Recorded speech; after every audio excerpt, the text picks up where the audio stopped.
Nya kani mga panahon na makapangutana ka sa imong kaugalingon, sakto ba na akong gibuhat? Unsa man imong ginahuna-huna to overcome or unsa man imong ginabuhat to overcome that feeling? Oh, Murag magdamdam ka lawlaw, ito no? ba? No? Ah, pag-overcome sa feeling, no? Mm, So yun, hilak na lang ka, oy. right. Oh, Okay. hilak na lang ka. Na yung mga gabi ingam, hilak na lang ka. Right. Oh, wala kayo mabuhat. Then next day, it rolls. Kumusta og maayong adlaw kabayan? Welcome back to the Pinoy Expat. My name is Saikon and I am your host. Dito sa Pinoy Expat, pag-uusapan natin ang iba't ibang aspeto ng buhay ng Pilipino sa ibang bansa. Ngayong araw kasama natin si Ray Cristan, isang dating occupational therapist at negosyante sa Pilipinas na ngayon ay nag-migrate na dito sa Australia. Samahan niyo ako at pakinggan natin ang kanyang kwento. Ray, maayong buntag. Salamat kaayo na gitagaan ko nimo chance na mastorya ang imo ma-share imong storya. So before anything, para makasabot ang atong viewers, introduce yourself. What's a little bit of your story maybe, and then just to give us a background sa imong storya. Hi, ako si Ray, 33 years old, gikan og Cebu. Then unsa nakakadugay diri sa Australia, Ray? Naabot mi diri March 2024. Mm. So 1 year and 3 months. Been a while. So makaingon ko nga kay ni 1 year naman, nakatuig naman ta murag dugay na diri. Ana ba? Okay. Pero dili pa. Oo. Naka-adjust na gamay. Right, gani kay ako kay sweater ko nya ikaw t-shirt ra murag mas naka-adjust pa ka sa kuha. Sa imong life sa Pilipinas bag-o mo nianhi. Kuan, usa ko ka occupational therapist. On the side, nag-entrepreneurship. So, nagnegosyo ko. Like small time business lang. Gikan sa street food, usually pang masa akong target. Na ako'y chicken proven nga stall, na ako'y gitawag na to green canteen. Vegetarian siya, nga murag karinderya. So, vegetarian doesn't have to be expensive ang concept. So, takos-takos ra siya. And then, nag-invest ko with friends pod nga mga business like naami katong fire nga nag-ribs, and then napod ko katong Ulux nga murag car wash with friends pod imnanan nga kuan. And after sa chicken proven, hilig man kay kog sakyanan, nagtukod pod mig paint shop sa akong amigo sa Talisay nya, nabalhin mig Cebu. Hantod karon it still operates hasta ang chicken proven mo na lang nabilin nga negosyo didto karon, pero di na siya as much as pareha sa una, but thriving gihapon. So occupational therapist ka nya nahimog negosyante nya daghan kag lain-lain negosyo sa Pilipinas. Oh, kay ang akong parents manggod, wa gyud anang negosyo. Hadlok kay sila ana ba. Ako nagdako ko nga akong papa is gusto gyud makahuman mig eskwela sa akong igsuon, duha ra mi ka buok. Iya ra gyud makatiwas ra mig eskwela, ma-professional mi. Other than that, like extras, larga, suroy, mga ana, wa gyud ka provide ang amahan. Ingon man sila nga ang only way nga maalsa ni mo yung kugalingon is through negosyo. So, nisuway ko, ni-take ko sa risk. Would you say na successful ni imong mga negosyo? At some point, successful siya because nakaabot na ko sa point nga before coming here to Australia, nagtukod kog balay. So, ang balay na human January, nilarga mig March. Napuy-an ako 2 months. It is a 4-story house at the back of my lola's house. Ako'y nangunay og kontraktor. Mm. If nag-contractor ka, maabot siguro mga butang talang mga 5 siguro, pero kita ra may nagbuhat more or less mga 3 ana. Right. Okay. Almost 3. And then mga sakyanan, hilig kay kog sakyanan, so mga project car. So daghan kay kog ipang-biyaan before coming here. So Okay. nakaingon ko successful yun ang akong nahimo sa Cebu daan before coming here. But still, bisan pag unsa na to ka successful, imo gyapon gipili na mobalhin diri sa Australia. Ngano man? Actually, it was my wife's decision. I've talked to people na naana diri before coming here. Nag-research yun ko unsa ang Australia, like safe ba siya sa bata. Nanganak ako asawa, then kauna-una siya nga para sa future sa mong bata. Okay, medyo malabo na ba sa Pilipinas. And we can't say nga malabo yun, pero daghan nag problema ba. So kami kauna-una mi nga murag mo try og lain lugar. So, nagstorya ko sa akong mga amigo diri, sila ang opportunity sa OT daw murag ihungit na sa imuha tanan. So, pag abot na mo diri 482 visa, which is skill shortage visa, through an employer nga gi-refer sa among friend mo to si Regina, no. So, gi-refer mi sa among employer nga gada na mo diri. So, naka-decide mi nga moari kay murag if adto man gud mi og US, take pa kag exam, masters pa ka. So the next thing na nasud sa iyang hunahuna is Europe or Australia.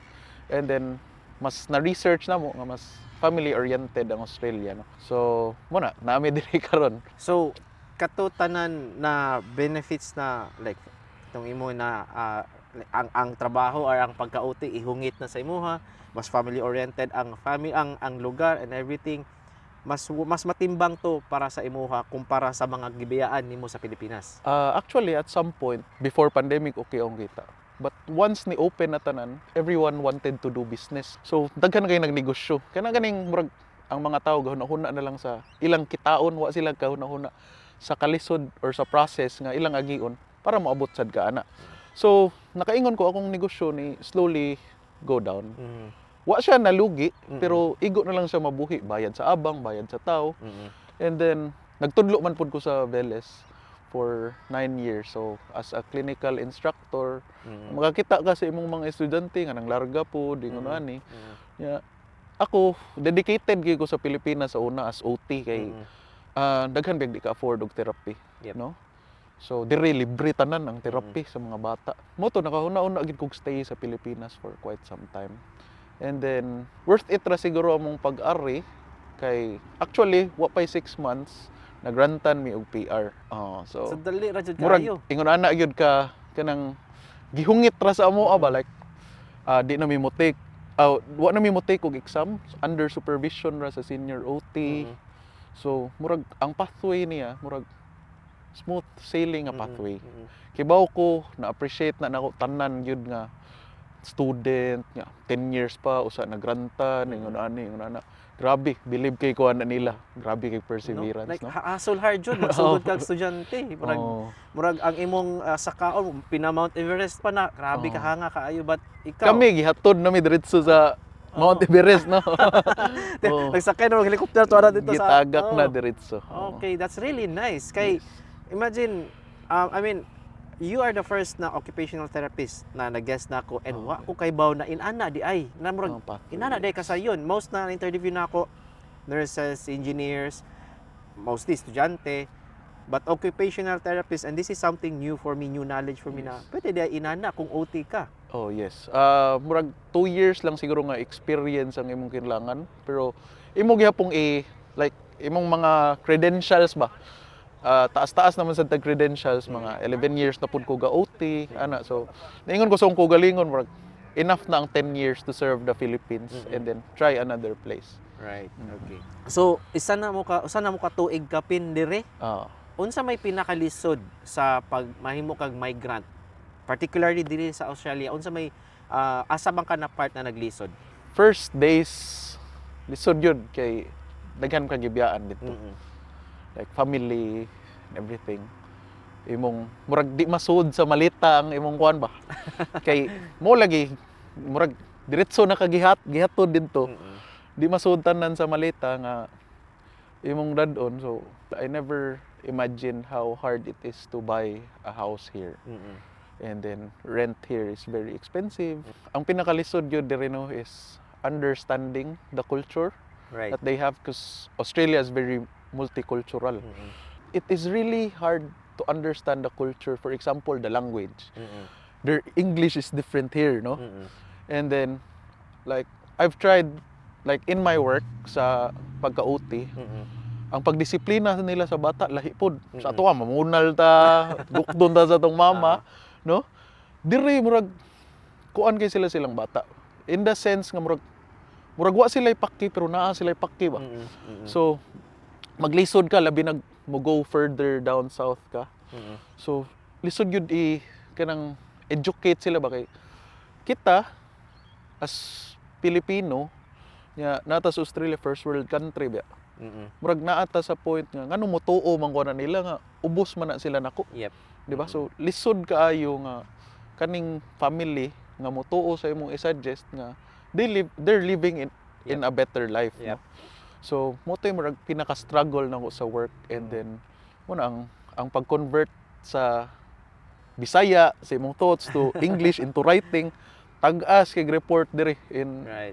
into writing kay dapat na kay reports kay ang gobyerno may mobayad sa ilang therapy. So mo na dapat on date yung tanan, which is until karon bakla gyapon ko. Oo. Oh, so in that sense, wa pa kay ko ka-adjust sa work. But in living here, actually it's cheaper. Like groceries here are cheaper.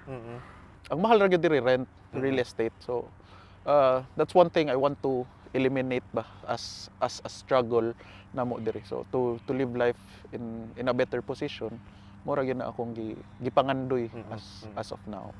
So imong gi-mention kadali na mas barato ang I would say grocery, Oh, yes. kuryente. And but sa tinuod lang daghan mga Australians na naglisod karon. But maybe for us, I would say na dili kaayo siya struggle for us, dili siya bugat for us kay sa Pilipinas. Oh, hard anad naman biya takaon tagkuan ra. Diba? Diba? Kilid-kilid. Oo. Yes. And at the same time, dako po ang purchasing power sa pera. Oh, yeah. So ang imong isa ka oras na gitrabaho, daghan na kag mapalit sa grocery or Yes. 2 ka oras sa trabaho inana. Now ganina imong gi-mention na lisod kay ibutang tanan sa maleta, no? Kung katong paghawa ninyo, was there a point na pag-abot nimo diri kaingon kag sakto ba nang gibuhat? Up to now, yes. Okay. There are times nga kanang labi na ma-emotional ka gamay murag duta uli makakita kag mga post sa imong amigo, kakuyog sila tanan, sa imong pamilya, nag-gather sila. Kaingon yun ka nga you can't put people into your luggage man. So that's the thing, lisod yun nga ato ang murag sakit yun para sa ato ba nga atong gibiyaan yan. Starting here, we don't have friends. And then actually as nakaibaw ko nga Bisaya ka, murag ikaw ma-excite gyud ka ba nga makakita kag Bisaya. Oh, makakita kag Pilipino, di ba? So malipay gyud ka kay like for example, we live like an hour down Sydney. Diri murag mingaw manggod nya. Makakita kag Pinoy ana makaila nimo nya. Mura kag kiligon. Oh, ano ba? So, usa man na sa murag support nimo sa imong kaugalingon, Yeah. like emotionally and kuan nga murag kanang imong mga amigo nga nailhan diri, mura na pug imong pamilya. So, at some point at least they are there to comfort you. So, Ya kani mga panahon na makapangutana ka sa imong kaugalingon, sakto ba na akong gibuhat? Unsa man imong ginahuna-huna to overcome or unsa man imong ginabuhat to overcome that feeling? murag Gandom lawlaw, na ito no? ba? So yun, hilak na lang ka, oy. Right. Oh, Okay. hilak na lang ka. Na yung mga gabi ingam, hilak na lang ka. Right. Oh, wala kay mabuhat. Then, next day, it rolls. Ana. So, ako manggod, nagdako ko nga, murag, ugon say naa diha, mora na. So, kanang, di sad ko kaingon ba nga, natapirmi sa babaw, no? Tuyok yun ang kinabuhi. So, murag, at your downs, you always find a way nga, you'll be up again. So, mutuog yun ko sa kanang kuan nga, kanang, ang kinabuhi sa tao, ikaw, nakakaroon, malampuson ka, pero sa sunod nga mga adlaw, maglisod sa jud ka. Dili tanan tao nga, bisag kita ka ng pinakadato diha, nanapirmi diha, napo na sila problema, no? Yep. So, kita tanan natay problema, mo na lang na imong ginahuna nga kanang pariha tag problema tanan. Murag imo na lang tan-aw ang positive things nga nahitabo sa imong ba nga. Kanang ana nako dire. Swerte kay ko, kay ingon ani akong naagian ra. Paspas na lang kaayo. So diha pud nga part nga. Nganong ingnon man akong kagalingon nga galisod ko. Di ba ang uban nagkamang pa. Ikaw gadaggan na ka. So atoa ni unsaon na lang gyud nimo nga i-push gyud nimo forward imong kaugalingon nga dili ka magpada sa emosyon nga kana nga day hilak na lang gyud ka. So tomorrow is another day, no? Right. Unsa may imong pinaka-paborito na butang so far about living here? So far living here, no. Kita tanan sa Pilipinas ngandoy biya nga kanang kadako na ko, mag-farm na lang ko, No. nature ba? Oo. Diri sa Australia. Awan ni karon diri asa ta karon. Usa ni pinakanindot nga park nga naa nato. Libre ra. Di ba? Sa mo duwa kag playground sa Pilipinas, imong bata imong paduaon dito bayad biya ka sud sa mall. Ang pagkaon, ganahan kay ko sa pagkaon diri. Like mahal lang in terms of imong i-convert. Yep. Pero og kuan katumingon nga ratio gani like Mm-mm. atoa mo man lisod sa atoa kay ang sweldo sa tao regular earner lang ka lisod gyud ka mo afford mukaon sa gawas. Yep. Diri kaon ta gawas dili pirmi weekend or once a month, twice a month ana ra ta. And then diri no disiplinado kay mga tao makita nimo nga limpyo sa traffic lang daan why traffic diri o gusto ka mo adto aning lugara diretso aside sa CBD traffic didto nga area mura siya Manila, mura siya Cebu, Davao nga kapital pero ug naa ka diri gusto ka magsabot mo ingon ani orasa maabot na gyud ka wa kay rason malit ba No. mo sa nay nakabati kay di ka kaingon ay na traffic ko so Ito yung giingon na ang tao disiplinado, Oo. especially when it comes to road rules. Ganahan kay ko ana Oo. kay dili bitaw para sa tua. Klaro na nang gasignal na ka nya mo piyot pa sa imuha na Oo. mo dikit pa sa imuha di ka tagaag chance pero diri signal ka tagaan kag chance. Mag signal sila tagaan nimo chance magpasalamat sa imuha man ganahan ka nako diri actually kana mo give way yun Mo sila give way kay ila yun sila ng kanang stop na sign sa ko ano pero sometimes it will get you anxious I saw your post no na speeding ka Yes. so mapraning lang ka kay walay tao diha but there are cameras looking at Yeah. you so kita nimo sa imong love letter. fine sus sakit na kayo Oo. usa naman ni kaadlaw na kong gitrabaho Oo, duha ako naman ni dyan. kaadlaw na kong trabaho Mm-mm. and then as they say healthcare education here is better. So healthcare ingon sila libre daw tanan. Mugawas kag hospital, thank you na lang. Appear na lang ka sa reception no. Amo tong tinuod kay di man sad ta gusto masakit. But it's one of the things that I told myself because at some point I had hypertension. No? Watakibaw atakihon tagkalit. Even though you have millions of money, once you're sick, diba? You can't get to work that million again. So, ug bayad pa ka sa ospital. So, hutdo na mong kwarta. Diri man gud daw, di ka dato, pero at least igsud nimo hospital, mugawas ra ka, wa kay gasto, dili mahurot imong tinigom ug naa man gani tinigom. In reality, di ba? So, usa sa daw na. And then quality of education here is I guess really nice kay libre pod ang eskwela. Anay uban eskwelahan mo bayad ka gamay, but makita nimo kay I've been working in schools no. So, aside from going to houses, I go to schools Right. for the kids with special needs there. Grabe ang support like na sila isolation room, like ang design sa classroom, ang playground area, ang teachers, gwapo gyud siya. Hindi tinipid. Oh, hindi tinipid. Kung kahibaw ka sa una na diri gyapon ka padung, would you have decided na sa una pa lang mo anhin na? Yes, because of the fact nga kanang naay super gani, tawag nilag super. So diri sa Australia murag SSS ba, GSIS, murag a part of your salary will go to your super. By the time nga 60 ka, makuha na nimo. Sa Pilipinas, pila ray makuha nimo pension og OT ka or unsa, di ba? Ang bata diri like ang high school 14 years old pa lang trabaho na. So may ubang trabaho nga gisudlan na ilang super. So ako lang karon 33 naman ko. Awahin ako nagsugod ba. Yep. So mas maayon ta to nga sayo-sayo ta nakahug sa tong super. Okay atong retirement kay Yep. sa Pilipinas ig-retire nimo ako as occupational therapist wa ko kibaw pila pension ako. Ingon ani ra ba? Ingon ani ana. There is certain amount man gud niya.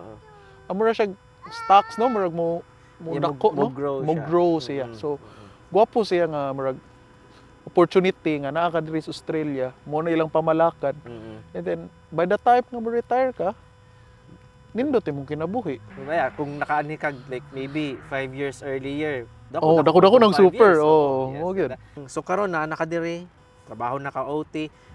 What are you looking forward to right now? Right now makabalay diri sa Australia. Murag nakaingon man ko nga accomplished na ko sa Pilipinas. Nakabalay na ta, tay auto, naka-travel mi ni Mrs. bisag asa. So, kaingon ko nga murag ang pinaka end goal nako diri. Makaingon ko accomplish na pod ko.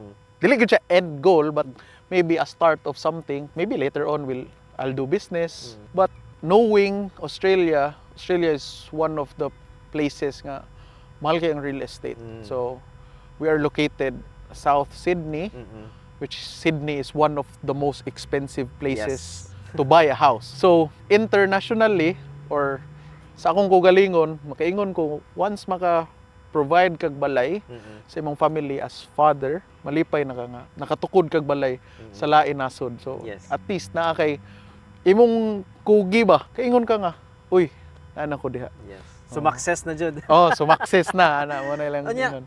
What are you doing right now? Unsa may ginabuhot nimo karon to achieving that goal na magkabalay pohon? Actually, to be honest with you, aside from being an occupational therapist, I work in the weekends. Mhm. There is Australia, during weekends, they have penalty rates. So Mhm. mas taas. And then na ay casual rate and then penalty rate if mo overtime ka, yung nana evening hours. Mm-mm. So nag part-time ko sa kitchen kay hilig man gyud ko muluto. Mm-mm. Oh. At first nang-apply ko as kusinero. Oh, okay. Oo, nang-apply ko as kusinero. Pero mo to, ang chef, gingnan ko nga pagluto og risotto. Kay kadungog na ko unsa na risotto pero lugaw ra ba na sa tuwa niya. Oo. Gingnan ko niya, can you cook this? I'll go to the office ana. Inanom ko nga, no, I haven't tried. Mm-mm. Mo to niya na siya nga, you're applying for the job, but I can see your passion. Mm-mm. So ako eager gyud kay ko nga mo extra nga trabaho ba. I'll just put you at the back. So nag-kitchen hand ko. So ang kitchen hand dire sa usa ka hospital, Mm-mm. private hospital. So kami mo serve og kanang pagkaon sa mga pasyente. Mm-mm. So apil na diha ang pag-andam sa ilang meal per meal nila Mm. nya. Kuan, apil na ang paghugas sa plato. Oh, so muwa man na nato gi-post sa Facebook kay hilason ra ba ta? Makit-an sa tong mga fans mga uy, naghugas ni siyang plato ana. Kuyaw man kay ni siya niya, naghugas rin din siyang plato but it's my extra job. Oo. I'm proud of it. Yeah, so there were times nga paghugas na ko sa plato, kahilak yun ko deep inside. Sakit yun kay sa ako kay. Kaingon ko nga, nganong gisudlan man din ako, Mm-mm. no? Professional man unta ko. Pero naghugas ko plato 40 to 60 ka buok plato ana. Kay apil man ang kanang ilang mga giimnan, mga cups, baso, mga ana tanan. Hila ko kanang kaingon ko nga, nganong moagi man ko gingon ani. Nganong gipalisod-lisuran man ako ko galingon. And then naka-realize ko I have my dreams, no? I have my goal. So no matter how hard it is, no, paningkamutan gyud na to nga trabaho ta og extra kay Tulon jud sa tong oh, tudlon gyud na sa tong pride kay well compensated man pud ang trabaho. Kay Yep. weekend lagi ana. So nakaingon ko sa akong self nga sige lang. Usa ni sa mga trials nga atong agian para ma-achieve na to ang goal.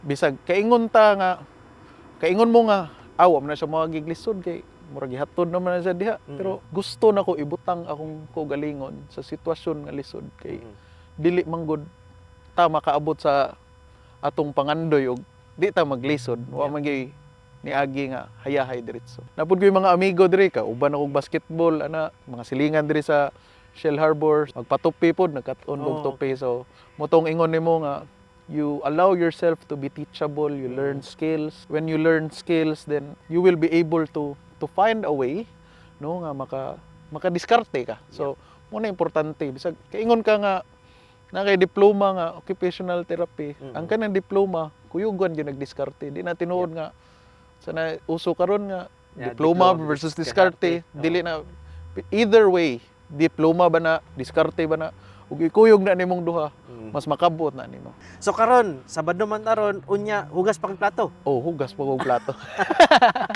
Kanina pangutana na ako ni sa kasagara sa akong mga guests. What would make you go back to the Philippines right now? First, family.